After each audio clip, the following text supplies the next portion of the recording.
Hi friends, welcome to my channel. ఈరోజు వీడియోలో road side tiffin centre వాళ్ళు బండి మీద ప్రిపేర్ చేసే ఎర్రకారం దోశని ఇంట్లోనే ఎలా ప్రిపేర్ చేసుకోవచ్చు ఒరిజినల్ సీక్రెట్ రెసిపీని మీకు చూపించబోతున్నాను. వీడియోని స్కిప్ చేయకుండా చివరి వరకు చూసి నేను చూపించబోయే ఈ ఎగ్ దోశని మీరు కూడా తప్పకుండా ట్రై చేయండి. ఇక ఏమాత్రం ఆలస్యం చేయకుండా టిఫిన్ సెంటర్ వాళ్ళు ప్రిపేర్ చేసే ఈ ఎర్రకారం ఎగ్ దోశని ఇంట్లోనే ఎలా ప్రిపేర్ చేసుకోవచ్చో వీడియోలోకి వెళ్ళి చూసేద్దాము. ఫస్ట్ మనం దోశల పిండిని ప్రిపేర్ చేసుకోవడం కోసం ఇలా ఒక గిన్నెని తీసుకొని 2 కప్పుల వరకు దోశల బియ్యాన్ని వేసుకోండి. ఈ దోశల బియ్యం ఆన్లైన్లో కానీ సూపర్ మార్కెట్లో కానీ ఈజీగా దొరుకుతాయండి. మీకు దోశల బియ్యం దొరకకపోతే రేషన్ బియ్యాన్ని కూడా వేసుకోవచ్చు. తర్వాత అదే కప్పుతో 1 కప్పు వరకు ఇడ్లీ బియ్యాన్ని వేసుకోండి. ఇడ్లీ బియ్యం కూడా ఏ సూపర్ మార్కెట్లో అయినా ఈజీగా దొరుకుతాయి. ఈ ఇడ్లీ బియ్యం వేసుకోవడం వలన దోశ మనకి బాగా క్రిస్పీగా వస్తుంది. తర్వాత అదే కప్పుతో 1/4 కప్పు వరకు మినపగుళ్ళని వేసుకోండి. మీ దగ్గర కనుక బద్ద మినపప్పు ఉంటే వాటిని కూడా వేసుకోవచ్చు. తర్వాత దీనిలోకి దోశ మంచి టేస్టీగా రావడం కోసం 2 టేబుల్ స్పూన్ల పచ్చిశనగపప్పుని 1 టేబుల్ స్పూన్ కందిపప్పుని వేసుకోండి. తర్వాత దీనిలోనే 1/2 టీ స్పూన్ మెంతులు, 1/4 కప్పు అటుకుల్ని వేసుకోండి. మీరు వీటన్నింటినీ కొలుచుకోవడానికి ఒక గిన్నెను కానీ గ్లాసును కానీ సెట్ చేసుకోండి. అప్పుడే మీకు దోశల పిండి పర్ఫెక్ట్గా రెడీ అవుతుంది. ఎలా పడితే అలా కొలతలు వేసుకున్నారంటే మీకు దోశ సరిగ్గా రాదన్నమాట.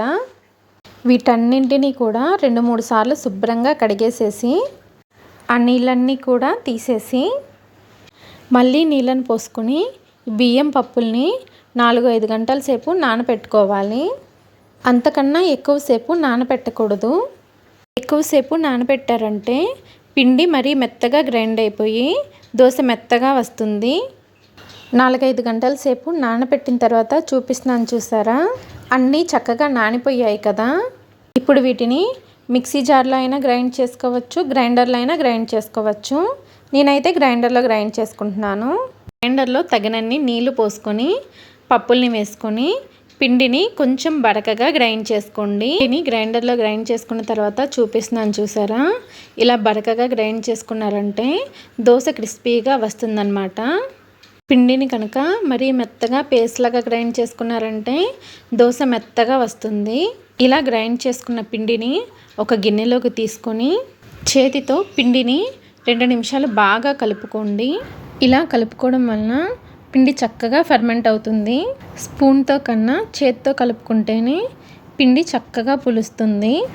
ఇలా కలుపుకున్న తర్వాత దీనిపైన మూత పెట్టేసి ఈ పిండిని రూమ్ టెంపరేచర్లోనే 8 గంటల సేపు ఫర్మెంట్ చేసుకోవాలి.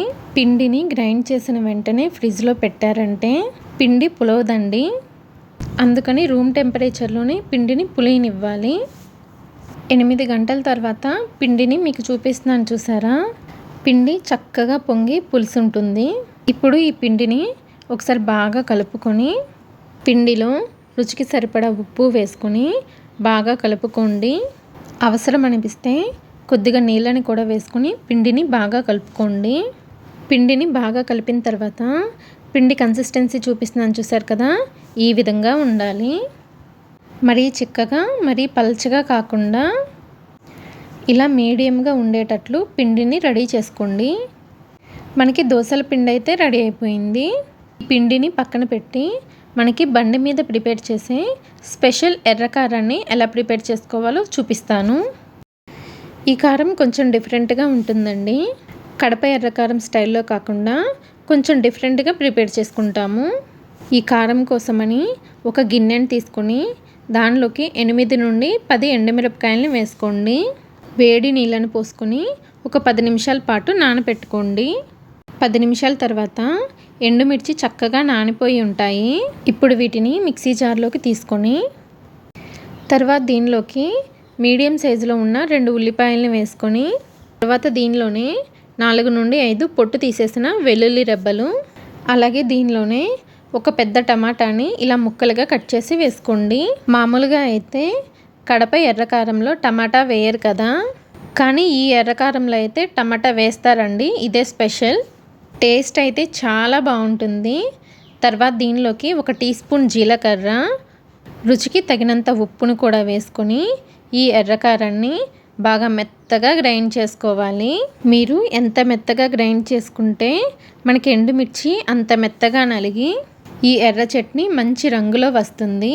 చూసారు కదా, ఇలా బాగా మెత్తగా గ్రైండ్ చేసుకొని ఈ ఎర్రకారానికి ఇప్పుడు తాలింపుని పెట్టుకోవాలి.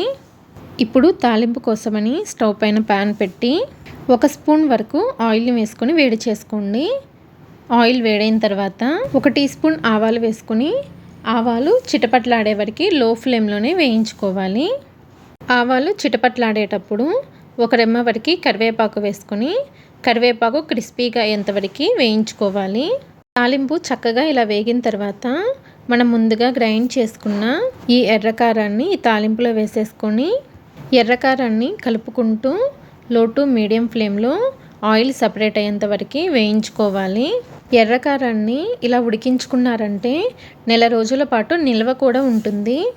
పూర్తిగా చల్లారిన తర్వాత ఎర్రకారాన్ని ఫ్రిడ్జ్లో పెట్టుకున్నారంటే నెల రోజుల పాటు ఎప్పుడు కావాలంటే అప్పుడు సర్వ్ చేసుకోవచ్చు. చూసారా, 4-5 నిమిషాలకి ఆయిల్ ఇలా సపరేట్ అవుతూ ఉంటుంది. అలాగే ఎర్రకారం కన్సిస్టెన్సీ కూడా ఇలా కొంచెం దగ్గరగా అవుతుంది. ఇప్పుడు స్టవ్ ఆఫ్ చేసేసి ఈ ఎర్రకారాన్ని రెడీగా పక్కన పెట్టుకోండి. మనకి దోసల పిండి రెడీగా ఉంది, ఎర్రకారం కూడా రెడీ అయిపోయింది. ఇక లేట్ చేయకుండా దోశని ప్రిపేర్ చేసేసుకుందాము. దోశలు వేసుకోవడానికి స్టవ్ పైన పెనాన్ని పెట్టి పెనాన్ని హై ఫ్లేమ్లోనే బాగా వేడి చేసుకోండి. పెనం బాగా వేడైన తర్వాత కొద్దిగా నీళ్ళని చిలకరించుకొని పెనాన్ని టిష్యూ పేపర్తో కానీ కాటన్ క్లాత్తో కానీ క్లీన్ చేసేయండి. ఇలా చేయడం వలన దోశల పెనం నార్మల్ హీట్కి వచ్చి దోశ మంచి క్రిస్పీగా వస్తుంది.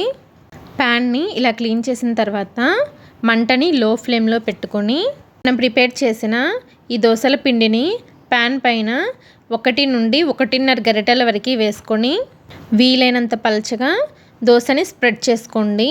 దోశని ఇలా స్ప్రెడ్ చేసుకున్న తర్వాత మంటని వెంటనే మీడియం ఫ్లేమ్లోకి పెట్టుకొని దోశ పైన పిండి తడి ఆరేంత వరకు ఉడికించుకోవాలి.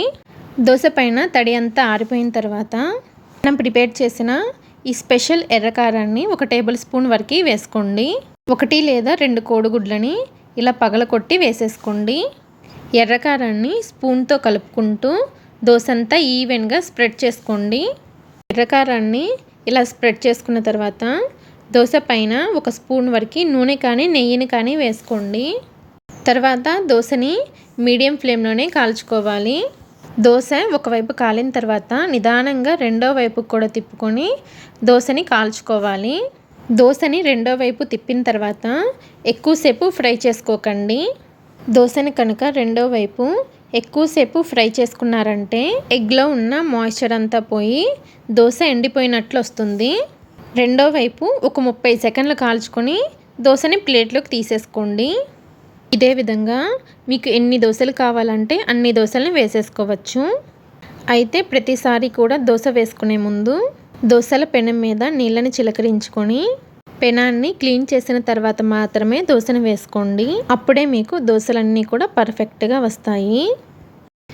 ఇలా ప్రిపేర్ చేసిన ఈ దోశల్ని పల్లీ చట్నీతో కానీ మీకు నచ్చిన ఏ చట్నీతో అయినా సర్వ్ చేసుకోవచ్చు. దోశలు అయితే క్రిస్పీగా టేస్టీగా చాలా బాగున్నాయండి. తప్పకుండా మీరు కూడా ట్రై చేయండి. ఈ దోశల రెసిపీ కనుక మీకు నచ్చినట్లయితే నా ఛానల్ని లైక్ చేసి షేర్ చేసి సబ్స్క్రైబ్ చేసుకోండి. ఈ వీడియోని మీ ఫ్రెండ్స్కి రిలేటివ్స్కి షేర్ చేయండి. Thanks for watching.